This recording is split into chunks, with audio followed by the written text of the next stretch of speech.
ঈশ্বর মন্ত্রের থেকে আমাদের প্রেম এবং ভালোবাসার মধ্যে ধরা বেশি দেবেন।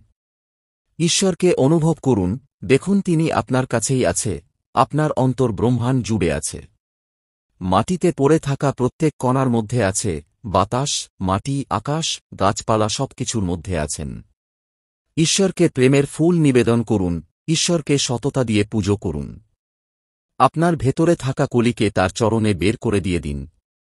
ঈশ্বরকে বন্ধু বানান, দেখুন সর্বদা আপনার কথা শোনার জন্য তৎপর থাকবেন তিনি। ঈশ্বরকে বন্ধুর মতো করে নিজের সমস্ত ঘটনা, কষ্ট সবকিছু বলুন, দেখবেন সমস্ত কিছু থেকে সে আপনাকে সাহায্য করছে।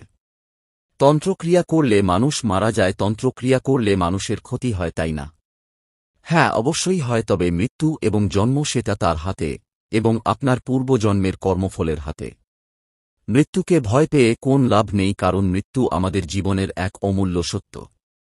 মৃত্যুকে বরণ করা উচিত বলে মনে হয় আমার। মৃত্যু আপনাকে একটা জন্মের কর্ম থেকে মুক্ত করে।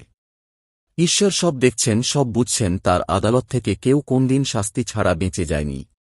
আদালতের আপনার বিচার হবে, তথা আপনার উপর অকারণে তন্ত্র প্রয়োগ করা মানুষের শাস্তি হবে, বিশ্বাস রাখুন। ভগবান শঙ্কর এবং জগৎ জননী মহামায়া সব দেখছেন।